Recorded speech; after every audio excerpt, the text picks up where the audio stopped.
Hello, good morning students. हम क्या देख रहे थे? कविता पहली, कह कबीराय। ठीक है। अब मैंने आपको इस कुंडली के सारे अर्थ समझा कर दिए। 5 स्टांजा है, 5 स्टांजों के मैंने अर्थ आपको समझा कर दिया है। तो आपको प्रश्न ऐसा आ सकता है कि प्रस्तुत कविता का पद्य विश्लेषण कीजिए। हाँ, ऐसा भी आपको आ सकता है। तो आपको क्या करना पड़ेगा? पद्य विश्लेषण करने के लिए कविता, सबसे पहले कविता का नाम क्या है, कविता की विधा क्या है और इसके अंदर हमको क्या बताया गया है। तो सबसे पहले कविता का नाम लिखेंगे हम। कविता का नाम है कह कबीराय और इसके रचयिता है गिरधर जी। अब दूसरे लाइन में लिखना है प्रश्न दूसरे, उसी में नंबर 1 डाला तो कविता का नाम लिखना, उसके अंदर नीचे दूसरा हेडिंग डालना कविता की विधा। तो इस कविता की विधा कुंडली है और इसमें कुंडली का एक प्रकार का छंद है, उसी का इसके अंदर प्रयोग किया गया है, ये लिखना है। तीसरी लाइन में लिखना है आपको पसंदीदा पंक्तियाँ या पसंद की पंक्ति कौन सी है। जो समझो मैंने ली, बीती ताही बिसारी दे आगे की सुध ले, ये पंक्ति यदि मैंने ली तो फिर उसके नीचे हेडिंग डालना चौथा, पसंदीदा होने का कारण क्या है। इस पंक्ति के अंदर पसंद इसलिए है क्योंकि हमको बीती बातों को भुला देने के लिए कहा है और आने वाले समय की प्रेरणा मिलती है, इसलिए कविता की ये पंक्तियाँ हमें पसंद है। अब आपको इस पंक्तियों से क्या प्रेरणा मिली है या कविता से हमें क्या प्रेरणा मिली है? एक पंक्ति के तो कोई प्रेरणा मिल नहीं सकती, तो कविता की पूरी क्या प्रेरणा मिली है? तो कविता हमें क्या संदेश देती है? कई प्रकार के संदेश दे रही है। संसार के अंदर सभी व्यक्ति को गुणी होना चाहिए, आनंदी होना चाहिए। हमें अपने हर व्यक्ति, गुणी व्यक्ति को हर कोई पसंद करता है और उसके गुणों का, उसके विकास की ओर हमें ध्यान देना चाहिए। और जब कोई भी काम करना है तो उस काम को सोच विचार कर करना चाहिए। यदि हम सोच विचार कर कार्य करेंगे तो हमें सफलता मिलती जाएंगी, असफल होने की कोई बात ही नहीं रहेगी वहाँ पे, और असफल नहीं हो तो हमको पछताना भी नहीं पड़ेगा। इस प्रकार आपको उसमें लिखना है। और बाद में कहा है लास्ट लाइन में, बीती ताही बिसर, यानी जो आज तक हुआ है उसको हमको भूल जाना चाहिए।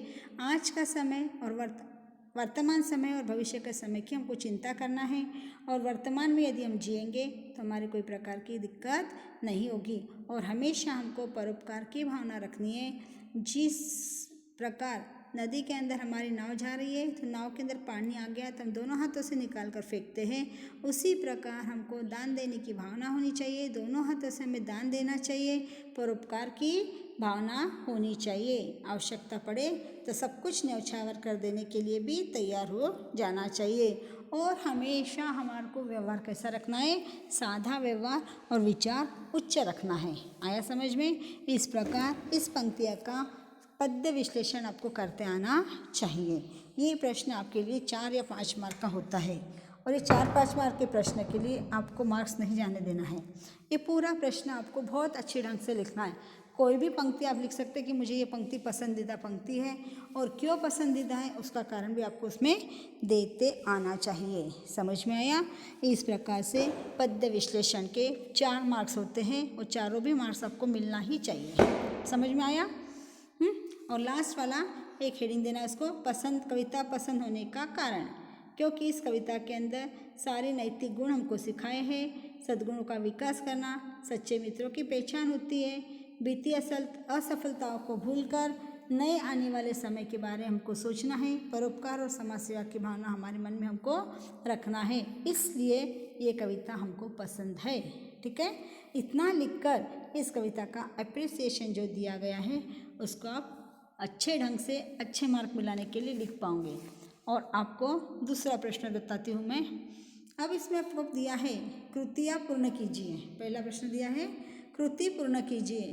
तो आकृति पूर्ण करने के लिए आपको पहला प्रश्न दिया है, कवि के अनुसार बीती बातों को, क्या कहा उन्होंने? बीती बातों को क्या करना चाहिए? बुलाकर आगे के बारे में सोचना चाहिए। क्या करना चाहिए हमको? कवि ने क्या कहा? बीती बातों को भुलाकर आगे के बारे में सोचना है। दूसरा प्रश्न, कुंडली में बताया गया है महत्व, किसका महत्व बताया था उन्होंने? परोपकार का। किसका बताया है? परोपकार का। दान देने से कम नहीं होता। क्या कम नहीं होता दान देने से? धन की कमी नहीं होती। किसकी कमी नहीं होती? धन की कोई कमी नहीं होती। दान देते रहना चाहिए। ठीक है। दूसरा प्रश्न दिया है आपको। दूसरा प्रश्न दिया है, उसके अंदर आपको निम्नलिखित वाक्य के आधार पर प्रश्न बनाइए। क्या कहा आपको? निम्नलिखित वाक्यों के आधार पर प्रश्न बनाइए। आपको प्रश्न बनाते आना चाहिए। क्या है प्रश्न दिए वहाँ? प्रश्न दिया है आपको, कहाँ? हाँ, ये प्रश्न दिया है आपको, पैसा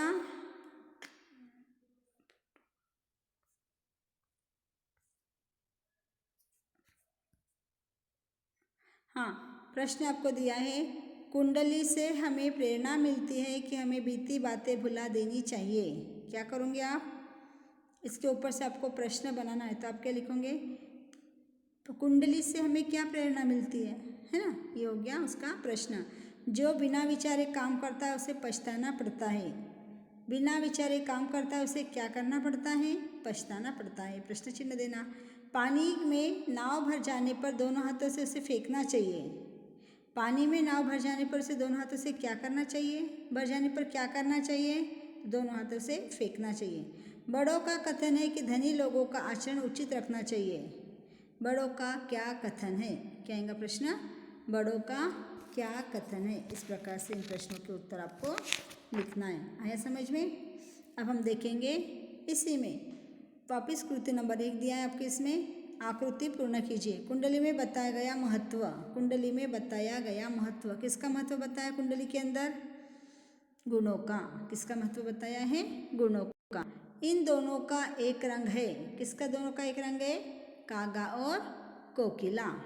ठीक है। कुंडली में शब्द लिखिए। कोई कुंडली से शब्द खोजकर लिखना है आपको। मैंने कविता में से कोई शब्द के लिए प्रयुक्त शब्द कोई। कौवा शब्द के लिए प्रयुक्त शब्द कौन सा आया था? कागा। ठीक है। नीचे दिए वाक्यों के आधार पर प्रश्न बनाइए। आपको प्रश्न बना के लिखना है। पैसा पास न होने पर मित्र मुख से नहीं बोलते। तो क्या आएगा प्रश्न इसका? पैसा पास न होने पर मित्रों का व्यवहार कैसा हो जाता है? प्रश्न चिन्ह। इस संसार में सबका व्यवहार स्वार्थ से भरा है। इस संसार में सबका व्यवहार कैसा है? स्वार्थ से भरा है ना? मित्र प्रश्न का उत्तर लिखना आपको। मित्र के बारे में कवि का क्या कहना है? क्या कहता है कवि? मित्र कैसा है? इन संसार में स्वार्थ रहित मित्र बहुत कम होते हैं। जिसके उसके स्वार्थ के उनको जिसके बाद अपना स्वार्थ निकाले जब तक मित्रता रखते हैं, और अपना स्वार्थ निकल गया तो मित्रता अपने से दूर हो जाता है। हमारा मित्र भी, हमारा कितना भी घनिष्ठ मित्र हो, दूर होने को समय नहीं लगता। समझ में आया? इस प्रकार ये प्रश्न आपको इसमें दिए गए हैं। आया ध्यान में? अब आकृति दूसरी दी है। आकृति दूसरी में दिया है आपको, कवि की दृष्टि से मित्र की परिभाषा। क्या बोला है? कवि की दृष्टि से मित्र की परिभाषा। तो 4 वाक्य लिखना उसके अंदर। तो पहले में क्या लिखोगे आप? स्वार्थ रहित प्रेम होना चाहिए। हाँ।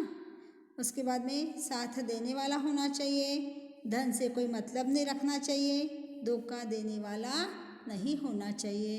इस प्रकार का मित्र हमारे होने चाहिए। इस प्रकार इसका अर्थ आपको लिखना है। और दूसरा प्रश्न है, कौवा और कोकिला में समानता तथा अंतर लिखिए। कौवा कैसा है? काला रंग है। कोकिल का भी काला रंग है। कौवा का अंतर में क्या लिखोगे? कौवे का आवाज़ कर्कश है और कोकिल का आवाज़ मधुर स्वर है। और कवि की दृष्टि से कौवा अपवित्र है और कोयल सुहावनी है। ठीक है। इन सभी के आपको अर्थ लिखना है। और आगे का एक प्रश्न दिया आपको, कुंडली में से 1, 2, 3 के अर्थ आपको आपके नोटबुक में लिखना है। इसका मतलब कुंडलियों के पूरे कविता के अर्थ आपको लिख लेना है। और बाकी का रहे वहाँ अगले पीरियड में और पूरा करेंगे। ओके, ठीक है।